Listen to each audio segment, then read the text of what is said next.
So, burnout is a relentless companion of modern life and often creeps into our existence without warning. But what if the stories that echo within the corridors of our mind play a pivotal role in determining whether burnout takes root or withers away? In this episode, we're going to unravel the thread of storytelling and self talk, exploring how the narratives we construct shape our experiences of stress, exhaustion, and resilience. From the tales of our self identity to the scripts we follow in pursuit of perfection, we're going to break down the intricate dance between storytelling and burnout. Our internal narrative can become a powerful ally or a silent saboteur in the face of all the challenges that we face at work and in life. Can the stories we tell ourselves act as a shield against burnout, or do they unwittingly usher it in? Today, we're lucky to be joined by special guest Sally Zimney, an award-winning and TEDx speaker and founder of Be Moved with Sally Z, a company focused on helping people step from the sideline to the spotlight and become the speakers they want to be. She's also excited to release her first book in February 2024, Speaking Story, using the magic of storytelling to make your mark, pitch your ideas, and ignite meaningful change. Hi, everybody. My name's Jeff. I'm a SME and also a coach who works with people in the construction industry. Hey everyone, I'm Rochelle. I'm a proposal management consultant in the architecture, engineering, and construction industry.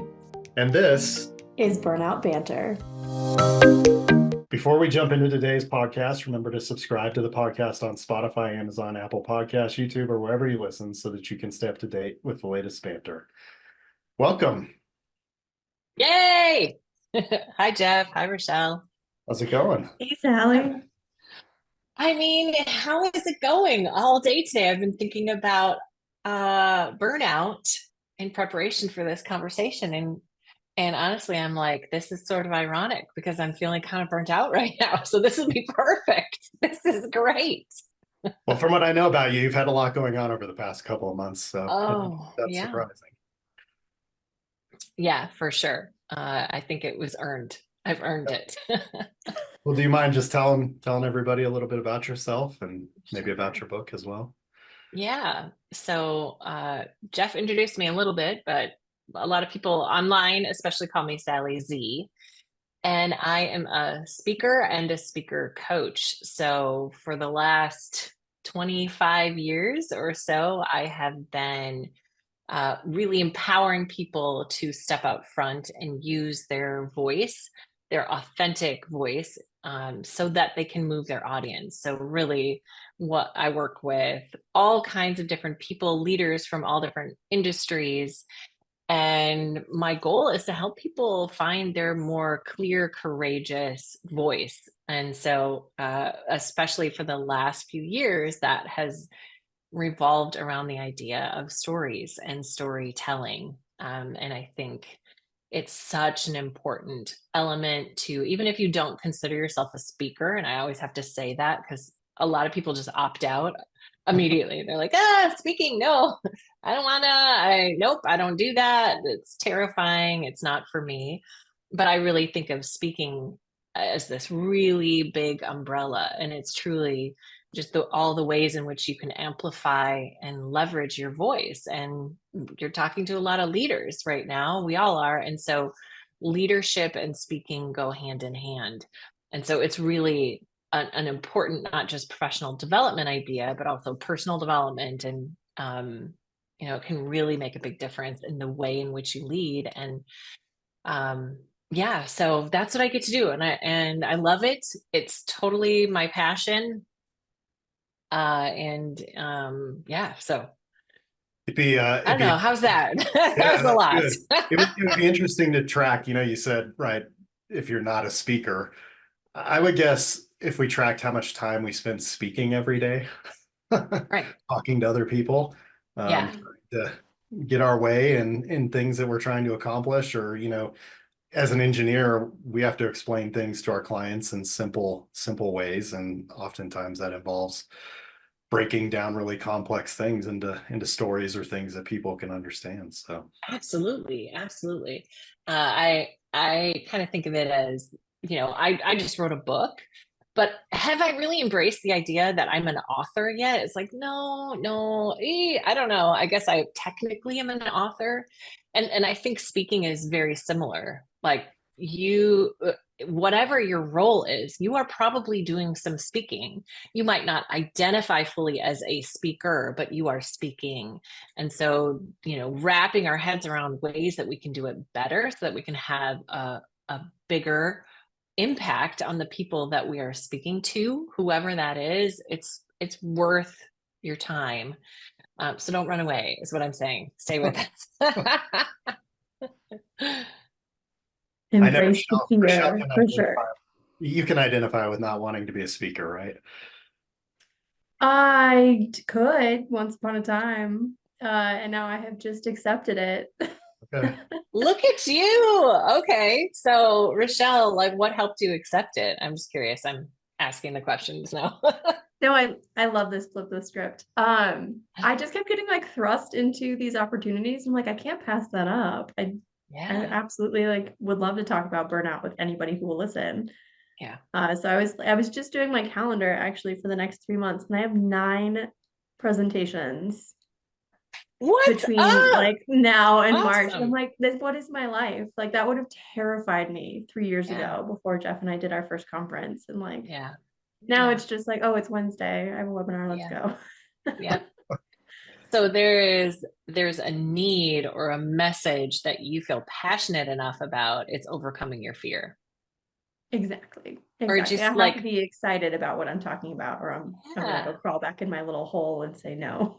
Thank I you. love it. I love it. Good for you.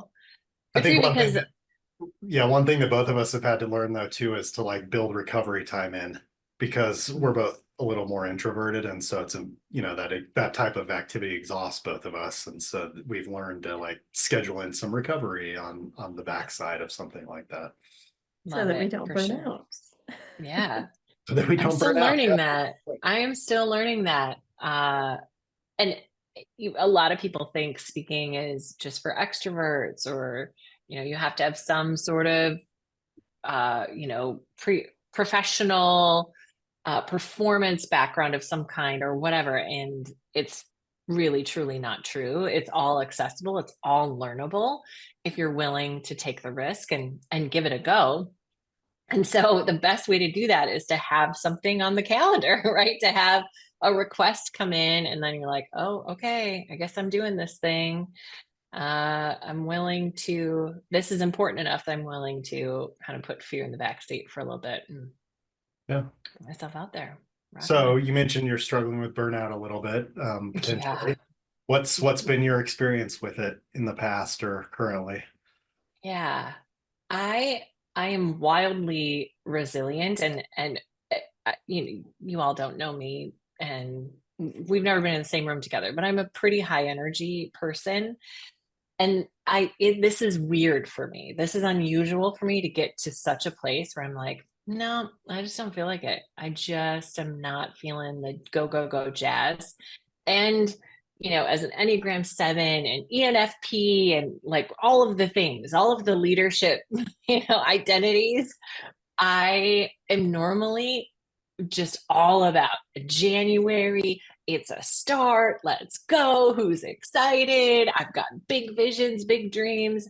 And I think my dreams and goals and work and results were so good last year, and they were big, and I did it. And I just have not come out of the much needed, okay, let's just wrap this in a bow and put it to rest for a little bit. So I'm still in sort of like quiet mode, cocooned. I feel like I'm cocooning right now. And if I didn't have things on my calendar, I would be just chilling. And that is very weird for me. Very weird. But So, that's I think in order for us to deal with and not get to the point where burnout just becomes this all-encompassing thing, that's really important is to rest, to find time to do that. Even in our first episode, Rochelle and I were talking about our intentions for the new year, and my word was grind. And then she was asking me like, what am I doing to, kind of goals that I've set? And every single one was like, okay, I'm going to grind, but I'm also going to rest.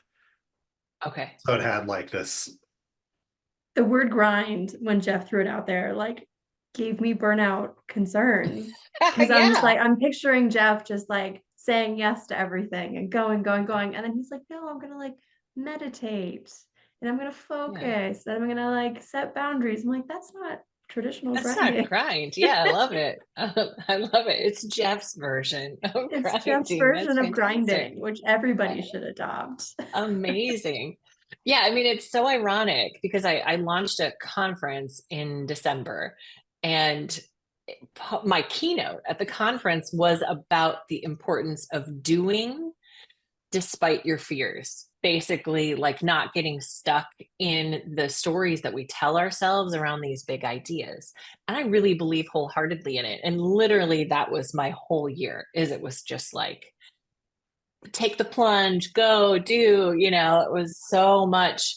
It was, I don't believe in hustling until you're, especially if your heart isn't in it. But I also work with so many people who want to do things, but their fears hold them back, which is different. That's different than what we're talking about here. But I just think it's so ironic that right now I'm just like, no, I don't want to do. No, nope, no more doing. What are your goals for this year? I don't know. I'm just gonna chill. That's what I want to do in 2024. I fully support this. That's one of my Okay. intentions for 2024.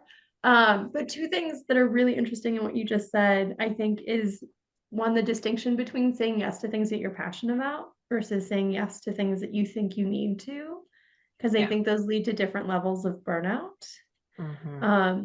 And you said something else, and I have forgotten what it was, but I'm curious about that specifically, like. Mm-hmm. And I want to loop it back to storytelling. So I'm wondering if there is like the story of 2023 and how you were saying yes to things and how that led to this chillin' phase Yeah. of 2024. Yeah. I mean, there's a pretty direct correlation, I think. So when I think of storytelling, to me, there's two phases of this. Like, really, before you can tell stories to other people, before you can have the clarity and the wisdom and the strength to do that internally for yourself, to go and speak stories to other people, we really have to start with the stories that we tell ourselves.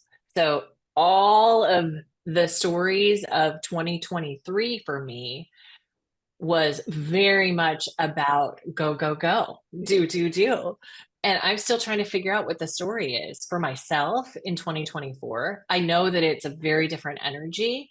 And so I'm not ready yet to go out and tell stories to other people. So I've been really quiet on social media. I'm like, I don't really have the internal perspective yet about what's happening in order for me to do that. So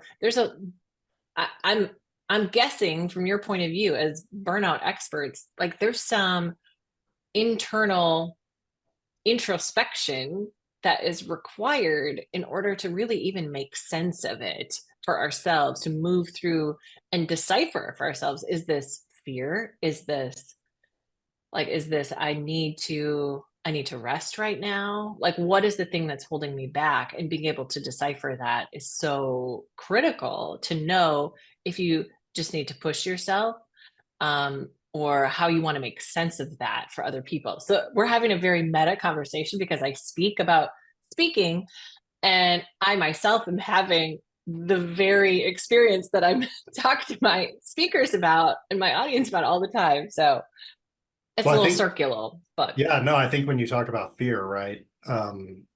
Most of us don't rest because we're afraid of what will happen if we do. Like, mhm, we do live in this hustle culture and we are supposed to grind. And, I even see people on projects, right, where they've been working really hard for a couple of months getting work out the door, and then they have a break. And their immediate thought goes to, are they going to lay me off? I need to find something to do. Instead of like celebrating the fact that they just went through this big push and then just relaxing for a little bit, we get so worked up in the fear of what's going to happen if I do this yeah, that yeah, we talk ourselves out of it. And that's when burnout shows up. yeah. Well, my husband and I just had and this is a vulnerable thing to admit, just a conversation about this, like, is this burnout? What's happening? Why I just don't want to do anything right now. And he was like, do you think maybe there's some work, there's an element of workaholism that is connected to this? And I was like, there is probably an element of that where I don't even know what to do with myself without a big goal, without a big ambitious, like, what's the next thing? I'm sort of like, okay, I don't know. Well, Who am I? Who am I workaholism, right now? I mean, workaholism is a fear response too, where we drive ourselves to overwork because we don't like what we're thinking about ourselves or what other people are going to think about us if we're taking it easy. Wow. Guilty. Jeff. Guilty. Guilty. I do. I'm serious. I realize that like I'm not comfortable being alone with myself. And so I just like keep layering on activities like, oh yes, I'll serve on this board. And yes, I will also commit to this, this, and this. And oh, I'm running a business on top of that. And it's like Jeff said, it was a fear response of just like being either perceived as lazy because of downtime, which is ridiculous, or having to be alone with myself and my thoughts, I guess. I'm not really sure. But it was, every time I go into the cocoon phase of burnout, the way I try to snap myself out of it has historically been by finding a new project, finding a new driver, which just leads to more burnout. Well, that's exactly what I'm trying to avoid. Is I'm about to go into a big business retreat with my coach, and I'm like, I do not want to fill this unknown future, like what 2024 looks like. I don't want to put a bunch of big stuff on there. So I don't really know what this looks like what wow and energy and joy and excitement for my work looks like without a big goal. Yeah. Whoa. Oh, I'm excited to see what it's going to look like for you. You're going to have to let us know. Come back. Oh my gosh. Yeah, it'll be interesting to see what happens. But I mean, part of it, just to loop it back really specifically, part of it is talking a lot more about storytelling. And I actually really love the energy of that because the book is done. It's written, like the hard work of that is done. And now I just get to have conversations with people about it. And to me, what's beautiful about storytelling is it is a level of personal vulnerability. It's a question of how much of yourself are you willing to share with the people that you're talking about in a way that serves them. I mean, it's not just about like opening yourself up and sharing absolutely whatever you want and whatever feels good to you in the moment. It's about what you share serving other people. And yet most of us, especially in the professional context, are not willing to go to a space where we're leaning into our personal stories and leveraging them to connect with and offer insights to the people that we're talking with and about. So I am excited about talking about that. And is that what makes them so powerful, do you think, is the connection that it creates with other people? Yeah, that's exactly it, Jeff, because storytelling turns an abstract idea and gives it legs and arms and a heart and dialogue, and it's moving around in the world. And so it helps us make sense of sometimes challenging ideas.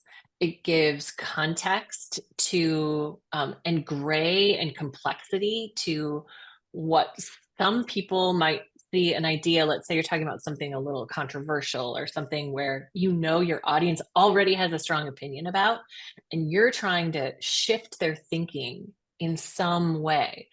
Well, you're going to really need to lean on stories to do that, because if you do that, it will help people because of the way stories are structured.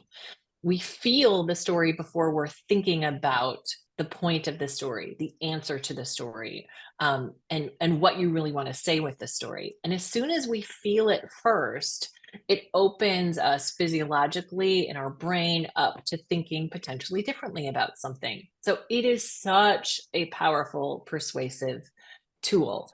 And we want to yield that and wield that carefully, but it is really, every leader should have some stories in their back pocket. And whenever you're introducing an idea or connecting with a new audience or really up in front of people in any way, if you don't have a story in that message yet, there's more that you can do with that message. It can connect deeper. It can offer more powerful insights and changes and transformations if you use story. Okay. I think this is so powerful for the industry, the architecture construction industry, because in shorthand, we get stuck in this like rut of, well, we've done it this way for how many years? Like it's fine, we'll just keep going. Yeah. But we're in this kind of pivotal era where there's a lot of changes coming to our industry. There's a lot of scary changes. As a marketer, like AI is coming at me. I'm terrified, right? So coming up with that story of who I am and why I should stay in this organization is really important to me. But I feel like, and we've danced around the subject of fear a lot. It takes a lot of courage to tell your story and to challenge that status quo. So do you have any advice for people who aren't feeling like they're up to that challenge but need to? Yeah. Or want to. I would say not need to, want to. Want to. Yeah. I would say need to. We need to change. There might be some need in there too. And it may start as a need, but I would love to, based on this conversation, shift people into a place of more want to around this. Because first of all, a lot of people think that fear negates you from leaning into this. Okay, I'm afraid, this is scary, so that means I shouldn't do that, or I shouldn't share this story, or that I don't belong in this leadership position. I don't have anything of value to say. And there's a lot of those self stories that keep us from really offering up your point of view, your insight, your experiences that might be really needed to the people who you're talking to. So, Rochelle, we were talking about how you felt this like pull out front because you feel really passionate about the message. So if we can get to a place where we're like, okay, I believe this idea. This is needed. This message is needed for this audience. And let that really lead you out front. And just for the time being, in that moment, ignore your fear. That fear doesn't get to decide whether or not you're going to do it, because fear is truly just part of it. Everybody is afraid if they're about to do something that is important or that they care about. I don't care how experienced you are. I've worked with professionals who are making a butt ton of money. Speaking butt ton, I don't know where that phrase came from, but they're doing really well professionally speaking. And they are still, when they face a new audience or get to a new context, or they are whatever, for whatever reason, their fear is bubbling up for them again. And they know, okay, this just means I'm pushing to the next level, and this is new for me, but I trust myself, or I believe in what I'm doing so much that I'm going to do it anyway. Okay, so there is a little bit of like show up anyway kind of moment for this. I do think one point on this too is you can disprove what fear is telling you about yourself, or what you think it's telling you about other people, right? If we recognize what that thing is, we can disprove it, and that allows us to take the step forward. Totally. And that's why the more reps you put in, the faster you can get to a place of self-trust, because the fear thought is going to crop up. You're like, I shouldn't do this. This is bad. This is a bad idea. I'm going to fail. I'm going to look stupid, or nobody cares, or whatever. All of the things that we tell ourselves in those moments. But if you can look back and say, oh, I always feel this way. Last time I did, it went fine. It's going to go fine this time. I can do it. I can move through it. It'll be fine. It'll be fine. Even though, and we just sort of shush that voice for the time being. We just don't let it hold us back. So, or even if it goes terribly, I'm going to be fine. Yeah, I will survive this. This is survivable. I will be okay. Because truly, and I'm sure you all know this, but the physiological response is your body is trying to protect you. Your body truly thinks you're in danger. You're not in danger. But we can't totally convince ourselves of that just by the words that we replace or say in our head. We convince ourselves by doing and surviving. You're like, oh, okay, I'm okay. I can do this. I'll be all right. But Rochelle, you brought up AI. And like, Yes. this is part of the reason why I think storytelling is so, so important, because, you know, people can find that you can lean into the AI tools, you can get answers to things, you can get lists of things, you can get, all of the curated, you know, AI smart stuff landing in your inbox or on your desktop for free right now, right? Storytelling will always be the most human thing that you can do when you are standing up and sharing information with other people. Because even if AI hands you a script of a story to tell, because it's coming out of a human body, because it's in your voice, because you're pulling from your own experiences and you are thinking about things that are personal and truly authentic only to you and the whole people of the world on this planet, that's what makes it magical and interesting and engages people and pulls them in. And so I think as AI increasingly becomes something that we lean on in some ways, we're going to crave the authenticity of storytelling more and more and more. And so any leader who wants to compel and engage and onboard people to an idea or, a new whatever phase of business, or just in a meeting, we just want to pull their attention in. You've got to be able to lean into stories to do that. I love that you've said this, because that's kind of the number one thing I'm telling people is like, you can't replace the human with the AI, right? Because of our lived experiences, and AI doesn't have a lived experience. Right. And we can't lose that part of our voice.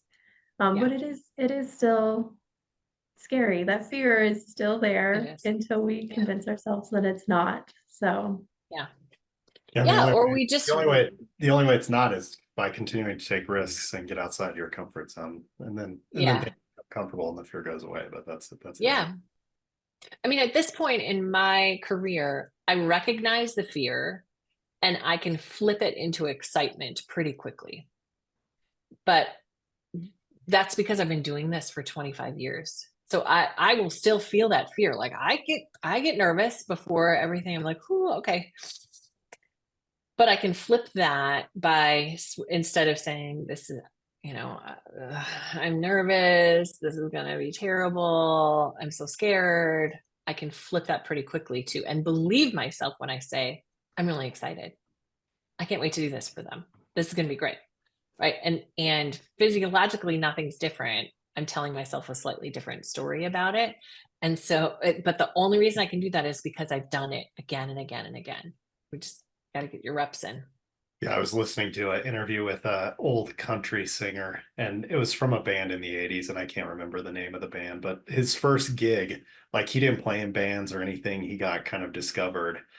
Their band was opening for Alabama in front of 15,000 people.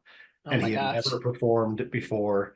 And, the first time he's throwing up backstage, and he said it took him like almost a year of this touring and performing at that level to finally get comfortable with doing it. But he did. He had to overcome that fear, right? That first time, and throw up and walk out there and do it anyways. Oh my gosh. But not an experience that most people have, right? Where you're not many opening people. 15,000 people. That's your first foray, an arena performance. Dang, good. That is awesome. I spent years out talking to kids and like touring around to schools, and it was that arena performance, but of course not an arena. It was a school gym, but it was 150 ninth graders every day. That is its own level of fear. Yeah, that sounds even more terrifying. Yeah, that was way worse. And at first, it was really scary, but every day I was giving 1 or 2 talks every day for years. And so it was a really powerful learning curve. And I got to watch how storytelling changed the way people engaged with ideas through that.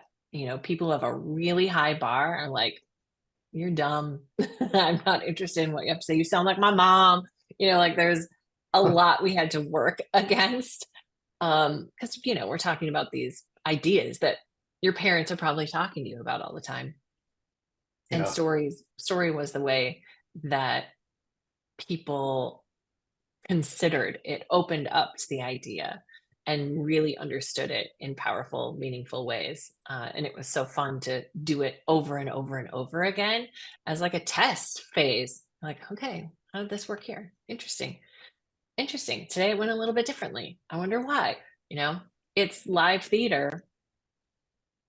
It's a great point. And Having two teenagers, I think they often think that we have no idea what we're talking about. And it's probably because, yeah, you know, you don't engage them with the story, right? Of like, this is yeah, when I've experienced this and this is what I learned from it. It's just like, oh, I'm just going right, to give you the what I learned from it without the story. And they're just right. like, whatever. Yeah. Well, that's, I think, part of what makes it special about actually speaking the story. You know, like you can write a story and that is beautiful and it's its own beautiful thing. But when we're communicating ideas and you don't have a story right alongside it, it's almost like, you know, could this have been an email? Could this, there are other ways to communicate this, but when it exists within the context of life experience, where we get to really understand and see a little bit more of who we are as people, that's when I see, and you know, a little bit with my own teenagers, it never works as well with my own teenagers as it does with other people's teenagers.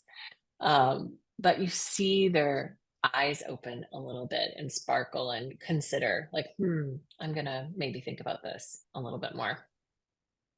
Well, we've talked a lot about fear, and one thing Rochelle and I talk about is one of the four no's of fear is negative self-talk and, you know, our negative storytelling. And so when people are kind of stuck in that mode, do you have any tips or Mhm. coaching you share with them to try to help get them out of that and see more of the positive side? Yeah, I think a lot of people get stuck in the self stories that we've been talking a little bit about. I categorize them as the four horsemen of the avoidance. They're like, you know, instead of the four horsemen of the apocalypse, but they're hunting us down in the same way. And we've talked about a lot of them already: fear, judgment, imposter syndrome, and perfection. And each one of those rears its ugly head in a slightly different way. But it all comes down to, and you know, we've talked about this a little bit, but it really comes down to not recognizing that you are telling yourself a story, a particular story about what's happening. And if you can identify what that horseman is for you and what you tend to lean into, and what's holding you back, then you can start practicing a different story that you can tell yourself. For example, I had somebody tell me years ago that me being on social media all the time was just all about my ego and was very kind of selfish. And it was just like a punch in the gut. And really, I was like, oh my gosh, I was I was really upset about it. And that judgment story turned into those words turned into my own sort of self story about people's judgment about me and about the value of what I'm doing for other people. And is this really, like, it just really turned me into a lot of self doubt about what I was doing. And it's a really important part of my job is to show up on social media and to talk to people about everything. So um I had to work really, really hard to turn that judgment story into something else, which turns out it was, you know, people already don't like me. That, you know, no, not people No matter already what don't you like do, me. Like, yeah, no matter what exactly. you do. Like, Yep. doesn't matter. Doesn't matter. My goal is not to get everybody to like me. And that was a pretty radical shift from the way I grew up here in the good old Midwest. And so, if we can, everybody's got a self story, that when that particular avoidance pops up for you, if you can identify what is the story I'm telling myself right now, and can find a reframe for yourself that's strong enough, that feels true enough, that doesn't feel like total mindset blah blah blah, but that really feels true enough that you're like, oh my gosh, this is something I can come back to, so that I can move through that and just take that next step, so that you can start to build the evidence, like we were talking about, Jeff, the evidence of you having done it successfully, quote unquote, even if that just means you survived, so you can do it again.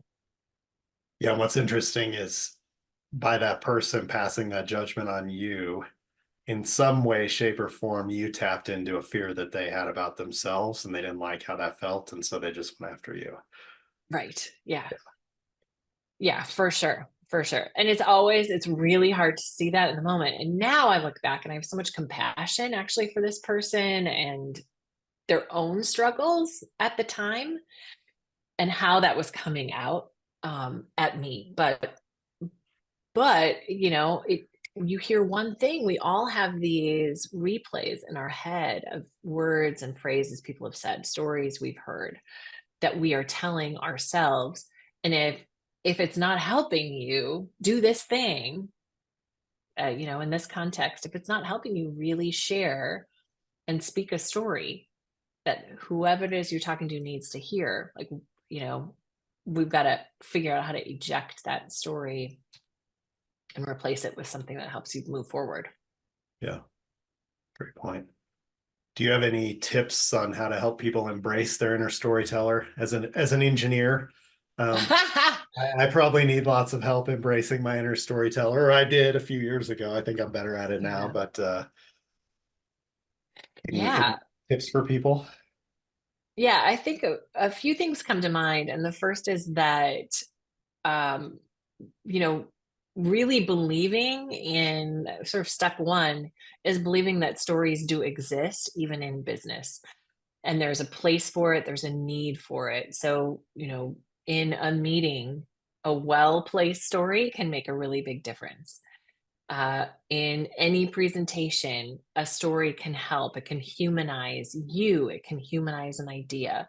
So that sort of starting place is really acknowledging that not all stories are contextually appropriate, but there is a role for stories to play, even in the most technical, the most businessy of businessy contexts. There's room for stories. So we have to start there. It's needed. Because It's too much needed. businessy can get pretty boring pretty quick. Yeah, well, that's the thing, is stories are engaging, right? They're going to turn your boring, like technical things that you want people to care about. If you want people to care about it, then they need something personal or interesting, engaging to hold on to. So stories can just be a really helpful tool for you on that. And then the other thing is seeing yourself. If you really want to step into yourself as a storyteller more, then you've got to start seeing stories more. You've got to start looking for them and remembering them, writing them down. So I have a story log, and it's partly because my brain, I'm just like so full of all these different other things going on that it's really easy to lose the thread, or I think of a story and then it flies out the window. Or just as you are walking throughout your day, are you noticing what is impacting you? What is moving you? Those are stories. As you move throughout your day, if you can slow down and pay attention more, there might be a story that then you can tap into and use in the next moment where you're speaking or impacting people. But most of the time, a lot of what holds people back from doing storytelling is they're like, I don't have any interesting stories. Like, I don't really have anything to say. I'm like, well, what makes it interesting is less about the thing that happened and more about your perspective on it, the way that you saw that moment. And that is our role as leaders, is to help people see things a little differently. And so if we can lean into those moments that surprise you or delight you or move you in some way and remember them, and then think about how to take that story and then offer it up to the people that you're talking to, that's where the magic is. It's not about having the most dramatic story. It's not about, oh my gosh, I've lived this crazy life. I'm Tony Robbins and I have a giant hole that I dive into every day or whatever. That's a cool story and awesome. And he's probably can lean into that a ton. But us regular people going to the grocery store, there are stories that happen there if we notice them, if we can see them, if we can remember them and find the insights in those stories to offer up to our audience. So it's really a lot about slowing down, paying attention, and remembering those stories so that you can pass them on to other people. Not to bring this full circle, right? But we got to slow down a little bit every once in a while. Yeah. And it's like the idea of a joke book for a comedian, right? Like they carry around a joke book all the time. Mhm. Absolutely. I think I'm gonna have to adopt that one, the storybook. Yeah. Oh, I love that. I love that. It's for me, it's just on my notes app in my phone. And I can just press, voice memo on it or press go on it so that I don't even have to, spend time typing it out. Cause you just want the like memory to trigger for yourself when you're thinking about it, because it's really hard to think of stories in the moment of creation where you're like, okay, I gotta do a presentation on this and I need a story about this. Like, ugh. That is not when the stories are going to come to you. No. So we want to collect them all the way along. When you're sitting down to write a LinkedIn post, it's not the time to think of a story. Exactly. Exactly.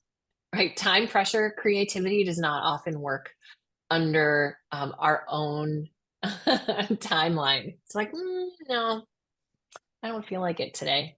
Creativity gets burnt out sometimes too. Yeah. Absolutely. As you've experienced. I know. Yep. Exactly.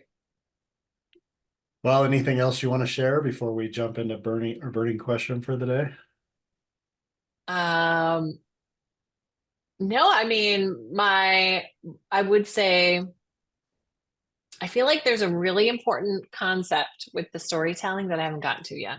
Okay.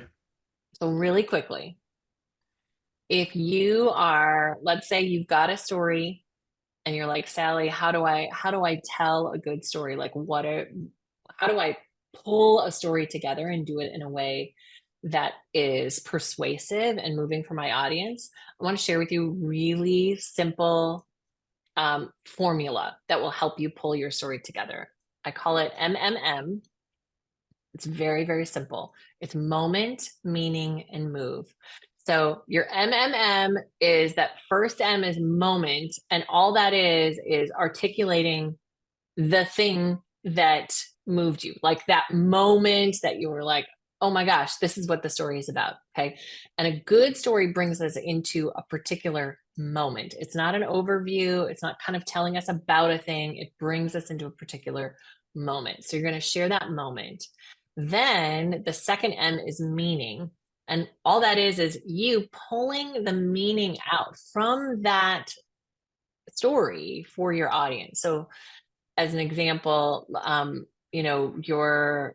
let's say we go back to the person who just kind of gut punched me with her remarks about me being selfish and online too much.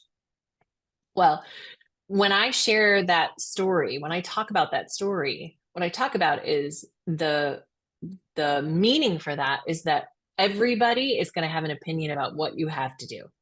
Right. So it's your commentary, it's your analysis, it's it's you articulating why why your audience will care about that. So it's you pulling that out. And it's you sharing your perspective and making sense of it for them. So you're just connecting those dots. It's your chance to shape meaning and understanding when you talk about that meaning piece.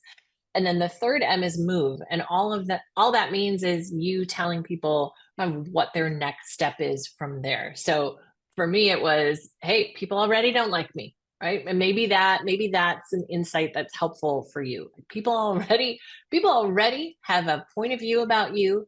And so if you can embrace that, it's going to help you as you keep moving forward. Okay, so very, very simple: moment, meaning, move.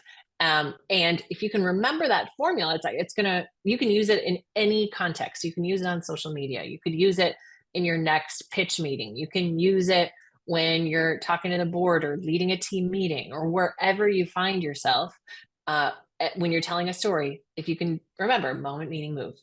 Okay. I like that. That's There you really easy. Easy to remember. I like it. Yeah. Yay. And now it's time for burning questions. All right. Well, our burning question today actually comes from Rochelle. I think she got a similar question to this, but I'm saying it's from Rochelle. So we Okay. talk a lot about how she's more on the creative side of things. She's a great storyteller, as is. I'm technical and fill the role in the construction industry of subject matter expert. And Okay. I think a lot of times people in Rochelle's role on the marketing or business development side of things are trying to convince the more technical people who are really Yeah. focused on how's this going to work and why is it going to work and why is that important, and miss out on the storytelling piece. So Mm. how do you if you're dealing with somebody like that who really just does not get it, I'm sure Rochelle could add a million different times where she's been trying to tell somebody when they're working on a proposal response how important the storytelling is. And Mm. I've read a bunch of proposal responses where it's very obvious where there's a story and it's very obvious where there's not. Yeah. I don't know, how do we cross that bridge between the Mm. two types of people, one who really gets it and one who doesn't? Yeah. That was a really long. Well, yeah, no. Essentially, I think what you're asking is, how do you convince people who don't see themselves as storytellers or don't value the role of storytelling that they need to use stories? Is that right? Yeah, Yes, Okay. that was much exactly. more succinct. Yeah, that's okay. Well, I mean, the science is pretty clear, right? So if I was talking to a technical person who's like, just give me the logistical information, please, I would point them to the really powerful science around persuasion and storytelling. So aside from the fact that it's incredibly brain friendly, and without story, your presentation is going to be more boring. People are going to be thinking about other things while you are sharing with them information that they could get in another way. They're going to care about you less as a human. Storytelling makes me care about you as a human being, right? Because I understand a little bit more about where you're at and what you're doing. And the brain is so attuned to storytelling, it lights up in several different places. It helps us empathize, it helps us remember our own experiences that are akin to the ones that you're hearing about. Um, and uh, and it helps us think in new ways that we hadn't thought of before. So you could point people to some of the actual brain science around it, but I think ultimately it's a question of, you know, do you want people to care about what it is that you're talking about?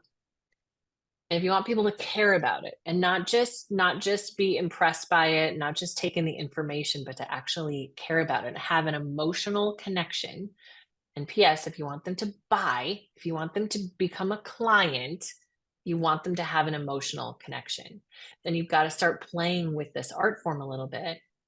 And you yourself have to open up to the emotional side of yourself. Not like you're going to become a, bawling extrovert as you're doing this. That's not what I'm saying, but it is truly allowing yourself to be a little more seen, which sounds really scary, I know, but that is a much faster pathway to someone feeling connected to you and wanting to work with you. Yeah, I think I that know. emotional part is huge, because as an engineer, as an architect, a contractor, right? We are all very logical people, I think, Yeah. for the most part, and Yeah. do tend to defer to, being in our head a lot more than we are in our hearts. So Yeah. Well, I did my master's thesis on persuasion, and I studied Aristotle and his three appeals. And maybe you're familiar with this, but he talks about logos, which is your logical appeal, ethos, which is your ethical appeal, and pathos, which is your emotional appeal. And I studied all kinds of different speeches and the appeals that people used. And pathos is essential if you're going to persuade somebody. Like, you can't persuade without pathos. We like to think, and especially logical people like to think, that if my argument is as sound as possible, if it logically makes sense, that will do it. But honestly, logic alone is going to be way less effective than if you could team up logic and pathos, logos and pathos together. That is a powerful combination. We need each other, because pathos alone can be dangerous. We don't just want an emotional appeal, because that's where you can really get into manipulation. So they need each other. So I would just say, in the same way that we don't want pathos to be out there doing its thing without any check on it. The check on pathos is logic. And so we need your logical, we need your insights and the information and all of the right side of your brain coming in and making sure that everything is correct and accurate and true. Fantastic, thank you. But that in and of itself is going to be way less effective than if you can team up with some emotional appeal as well. yeah, I think the connection, right, comes from the emotional appeal, and the logic then proves that you can do the job. Exactly. But I think Exactly. in this industry, we skip out completely on the emotional side of things. And No. I think the marketer that who to me. has a good handle on this needing to be in there needs to be a partner to my logical technical staff, and then we'll have a really beautiful partnership. Love it. Rochelle, that was funny. No. Sorry, Jeff. I just have to stand up for my marketers. Well, I'm We're curious. over here talking about the story, and our engineers are like, no, that's fluff. I'm like, it's not fluff. Well, that's a good Well, point, maybe. Michelle, too, because in project interviews, typically y'all don't come, right? So Right. so now you've got all the logical people in there, and I've sat in some that are oof. So how do you bring that into the interview side of things as well? Yeah. Well, and if the concern is this is fluff, it's a fair concern. Nobody wants to waste anybody's time. And so, I think one of the fears is, oh my gosh, now I've got to be a storyteller and I've got to take all this time away from it. But really, there's a lot of different ways to think about what narrative really means and how it works. And it can be very short. We're talking 20 seconds, a story that can add a lot of color and interest and engagement to what it is that you're presenting. Yeah. Absolutely. Yay. And ultimately, people, right, are going to want to work with the people who they like and connect with too. Yeah. Most of the time. Yeah. Storytelling is just you being a human. Yeah. And that can be scary to think about. But if you just imagine and think about the leaders who you admire, who lead effectively and well, and who also bring people with them, because that's a leader, right? They're not just off on their own, but they're bringing people with them. My guess is they know how to speak, and they speak well. Doesn't mean that they are out on stages necessarily, but they know how to communicate their ideas, and they do it as a fully dimensional human being, right? They are a fully dimensional human being. They're not just saying the technical accurate information that needs to be conveyed. They're also helping us understand why that information matters and what it looks like for all of us as human beings. So Yeah, very true. I think that's a great sentiment to end on. So yay. thanks for bantering with us today, Sally.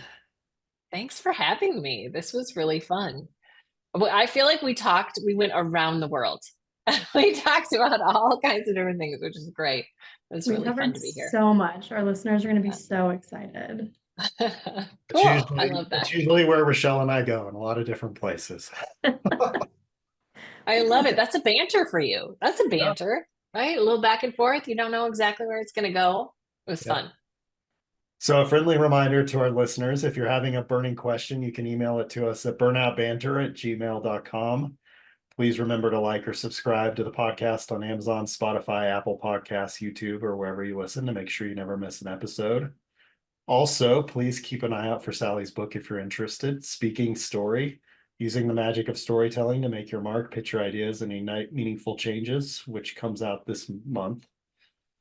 You can also learn more about Sally and her business at bemoved.com. And if you're going to be at SMPS PRC in Portland, Oregon, or SMPS Circ in Greenville, South Carolina in March, please connect with Rochelle and I there.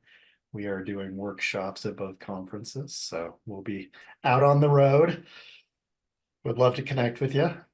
Bringing the banter to you. That's right. Love it. Our Are you going to do a favorite live question. show? We should do a live show. Ooh, we should talk to them about that next year. Oh, We're just doing workshops Yeah. on burnout and Okay. change management, but Love a it. live show would be amazing. Yeah. Jeff, are you doing your talk? No, not yet. This is Okay. All yeah, right. I'm working on it. All right.